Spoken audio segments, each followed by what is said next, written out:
Et salut à tous, c'est Un Regard Neuf, j'espère que vous allez bien, en tout cas moi comme d'habitude ça va super. Et aujourd'hui on se retrouve avec un tout nouveau top sur le sport. Le sport peut être sensationnel et procurer du plaisir, mais parfois aussi il est très cruel. Quand on est proche de la victoire, on s'imagine déjà vainqueur, mais le destin n'est jamais acquis et les retournements de situation arrivent souvent dans le milieu du sport. Enfin bref. Comme vous l'avez compris, aujourd'hui, Tonton Un Regard Neuf vous emmène à la découverte de 9 des retournements de situation les plus dingues de l'histoire du sport. C'est parti. Numéro 1, PSG-Barça. Bon, on va directement le faire comme ça c'est fait. Le 9 mars 2017, donc hier à l'heure où je vous fais cette vidéo, s'est déroulé un des matchs les plus fous de l'histoire du football et qui restera dans l'histoire du foot des années et des années. Après avoir gagné 4-0 au match aller à domicile en Ligue des Champions, le PSG est la première équipe à trouver le moyen de craquer et ne pas se qualifier. Durant le match retour, le Barcelone monte à 3-0. Il ne leur reste plus qu'un but pour être qualifié. Mais là, Cavani vient réjouir le PSG en marquant le but du 3-1 à la 62e minute. Ce qui signifie que le Barcelone doit encore marquer 3 buts pour se qualifier en 30 minutes. Une remontée quasi impossible pour tout le monde, mais le Barça n'a pas dit son dernier mot. Le Barça enchaîne et marque 3 buts. Le score est alors de 6-1 pour le Barça qui se qualifie pour les quarts de finale et qui achève le PSG. Mais dis-moi pas que c'est pas vrai! Ce match va continuer à faire parler de lui pendant des années. Et vu que c'est récent, j'aimerais bien connaître vos avis en commentaire. Numéro 2, Liverpool-Milan AC. Istanbul est une ville qui sera toujours dans le cœur des supporters de Liverpool. C'est l'endroit où une des plus belles soirées de l'histoire du club a eu lieu en 2005, contre Milan lors de la finale de la Ligue des Champions. La soirée avait pourtant mal commencé pour Liverpool en Turquie et ça s'est ensuite aggravé. Après avoir encaissé un but dans la première minute de Paolo Maldini, Hernan Crespo a inscrit un doublé pour donner de l'avance aux Milanais. C'était perdu d'avance pour Liverpool à la mi-temps. Malgré un score de 3-0, Liverpool ne se laisse pas abattre et mené par son capitaine Steven Gerrard, l'équipe anglaise s'est battue pour revenir et inscrire 3 buts en 7 minutes lors de la seconde mi-temps. Puis vu qu'il y avait égalité, le match a fini en tir au but. Et Jerzy Dudek, le gardien de but de Liverpool, arrête 3 tirs des Milanais. Il était en mode Je s'occupe du tout, tu s'occupes de rien. Et c'est devenu le héros de la soirée en aidant Liverpool à remporter sa 5e coupe européenne. Numéro 3, France contre le 15 de la Rose.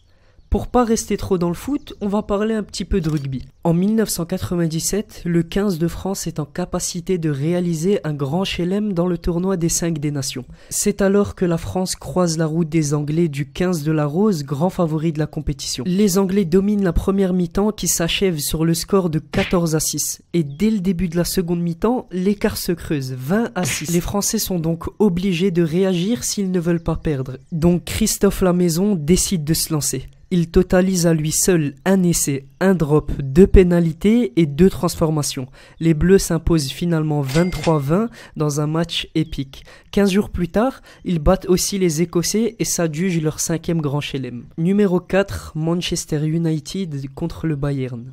La finale de la Ligue des Champions de 1999 restera elle aussi à jamais gravée dans l'histoire du football. Dès la 6e minute de jeu, le Bayern marque le 1-0 et malgré les nombreuses occasions ne parviennent pas à tuer le match. Mais les Anglais, quand on ne les attendait plus, à la 91e minute de jeu, égalisent sur corner. Et 2 minutes plus tard, Ole Gunnar inscrit un 2e but et élimine le Bayern alors qu'ils avaient mené pendant tout le match. Une fin de match complètement folle qui est restée en travers de la gorge des Bavarois durant de nombreuses années.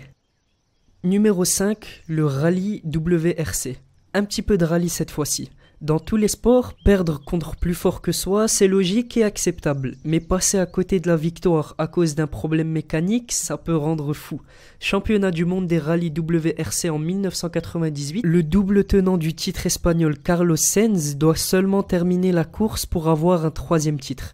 Mais c'était sans compter sur la mécanique. Le destin n'est jamais acquis. Sa voiture s'arrête à 500 mètres de la ligne d'arrivée. Impuissant, c'est finalement Tony Mäkinen qui remporte le titre. Numéro 6, André Agassi contre Andrei Medvedev.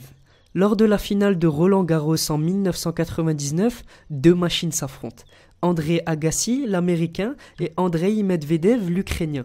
Avant la rencontre, André Agassi sait qu'il tient peut-être là sa dernière chance de remporter le seul titre du Grand Chelem qui lui manque. Écrasé par le poids de l'enjeu, l'Américain fait un très mauvais début de match et perd les 2 premiers sets. 1-6, 2-6. L'Ukrainien est quant à lui en pleine confiance et vu qu'il gagne, il se voit déjà avec le titre. Mais André Agassi ressurgit et parvient à retourner la situation pour finalement gagner le match 1-6, 2-6, 6-4, 6-3, 6-4. L'homme est submergé par l'émotion et devient le 2e tennisman de l'histoire après l'Australien Rod Laver à gagner les 4 titres du Grand Chelem. Numéro 7, Manchester-Tottenham. Le symbole de Manchester United, surtout au temps de Alex Ferguson, était de ne jamais abandonner. Revenir au score était devenu une habitude pour le club au cours des dernières décennies et un des plus grands retours au score a eu lieu en Premier League à White Hart Lane en 2001. Tottenham battait Manchester et le score était de 3-0 à la mi-temps. Et tout le monde se demandait ce que Ferguson avait bien pu dire à ses joueurs car son équipe était revenue totalement transformée. Andy Cole, Laurent Blanc, Ruud van Nistelrooy, Juan Sebastian Veron et David Beckham ont inscrit 5 buts pour remporter les 3 points. Le match finit donc à 3-5 pour Manchester United alors que Tottenham menait 3-0 à la mi-temps. Numéro 8, Crystal Palace, Liverpool. La superbe nuit qui a eu lieu en Turquie et dont je vous ai parlé avant s'est inversée 9 ans plus tard pour Liverpool. Toujours en Turquie, les Reds allaient remporter la Premier League en 2014. Une victoire face à Crystal Palace aurait été un grand pas vers le trophée de champion pour la première fois en 24 ans. Liverpool menait 3-0, mais le rêve de Liverpool de remporter le titre s'est vite envolé. Crystal Palace fume Liverpool et inscrit 3 buts dans les 11 dernières minutes du match. Liverpool a été très critiqué pour ce retournement, mais cela n'enlève en rien le mérite de Crystal Palace. Et le numéro 9, OM Montpellier. Pour le numéro 9, on va parler un petit peu de la France. C'est sans doute l'un des plus beaux exploits réalisés dans le championnat de France. En 1998, l'OM rentre au vestiaire avec un retard de 4 buts sur Montpellier. Une première période totalement maîtrisée pour Montpellier, mais extrêmement ratée pour Marseille. Mais Montpellier va vite perdre le fil et en seconde mi-temps, Marseille enchaîne les buts et renverse le match qui finira à 5-4 pour Marseille. Du jamais vu. Allez l'OM. C'était tout pour moi, j'espère que ce top sur le sport t'a plu. Si c'est le cas, n'hésite surtout pas à laisser un pouce en l'air, à me laisser un petit commentaire de soutien et à t'abonner. Sur ce, portez-vous bien, à la prochaine.